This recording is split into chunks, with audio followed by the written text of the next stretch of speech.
Welcome to our vlog. So I am Jane, together with my group mate, Miss Pipito, Janabe, Gugli, and Mr. Khan. So today we were interviewing some three couples to interview their conflicts in their relationship and some struggles when it comes to their relationship. So come and join us to our vlog for today. Hello everyone! So muna ang first couple na mga pang-usip ko asa mo nagkailan? Kailang ito sa ilaw na ba? Then, kung sa inyo ang love language? Kwan, sa ang love language kay Kwan, except lang sa isa. Tanan love language kay except sa isa, Kwan, receiving gifts kay sometimes lang kay Kwan, wala kay kontago. O may trabaho. Yes, yes, true. Na-apply po na sa inyo. Yan. Kailan naman po mo ka months or years? So, Kung ano may 2 years and 1 month. Unsa ka na kasagaran ninyo nga ginakawan? siguro kay Kwan, gabay rin siya. Kanang Kwan, pag pumunta na ako, niya, balik-balik ko na ako. Sa hotel. Hindi ka kasabot? Balik-balik ko na. Ano.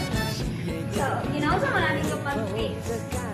Kwan, siguro sulting lang sa kanang pag mo dili pinagsabitan ako kinausap ang words na ano.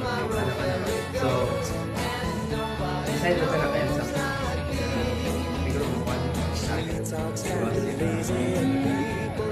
Okay. So, unsa man ang inyong ma-advise sa advice ko ang advice ko sa couples or kanang padulong pa lang mag-date ka na. Suppose yan daw, sige. So, para sa ko is, kwan,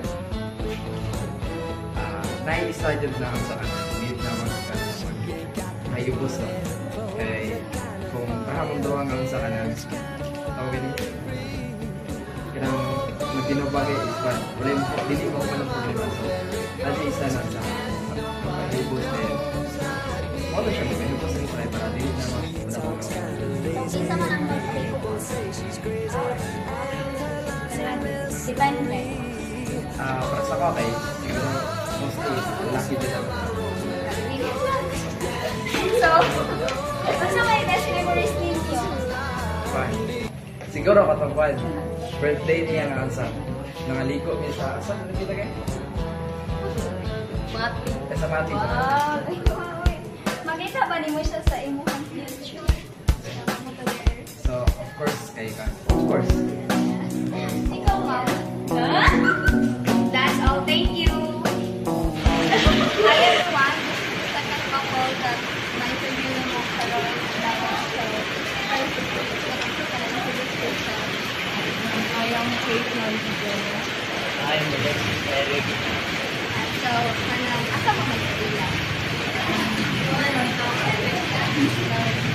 Asa ilang mo?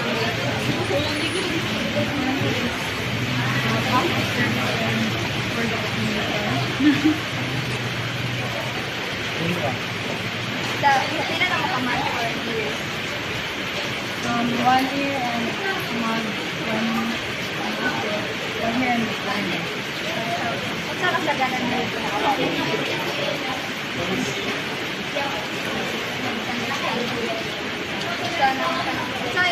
Ay, ginaunsa ninyo sila kung ano yung problema.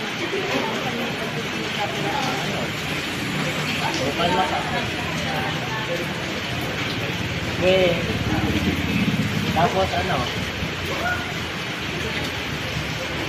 Mga sa life, speak private. Wala may nag-speak up sa others. And kung sa mga preferences, tamo alam din. Basta ang may advice sa other couples. Just like what I said, people both have problems. You should keep it private. Sa inyo walang ginagawa. Ayun yung salita sa mga friends or sa other people. Because maligay ka sa ma-influence ka kung sa lang advice. Like, wala sila karabalo kung sa inyong mga struggles sa mga relationship. So, dapat lang, kamu lang din ba? Keep positive. Aside that, ano, for me, like, kami na school nila, wala niyo, hindi ko din ng school, so hindi ko nila mag-school. Wala ka ang university. Makita ba yung palang tawag sa For me, okay. Alam mo. So, yeah, that's all. Salamat. So today is natin ang pagkakawala na ito sila interview ko about in a relationship. So first question is, asa mo nagkain?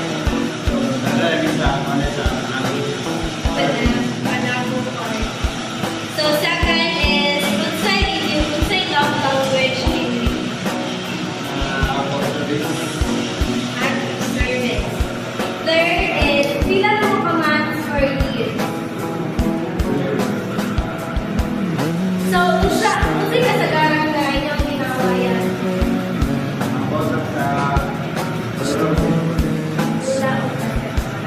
And, sa ba ninyong pag-face?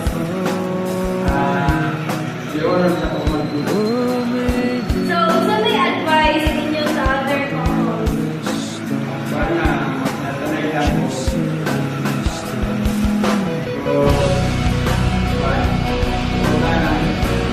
So, unsay best memories ninyo?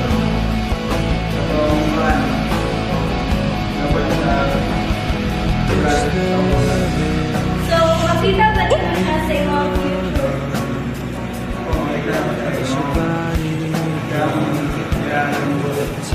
So, thank you very much.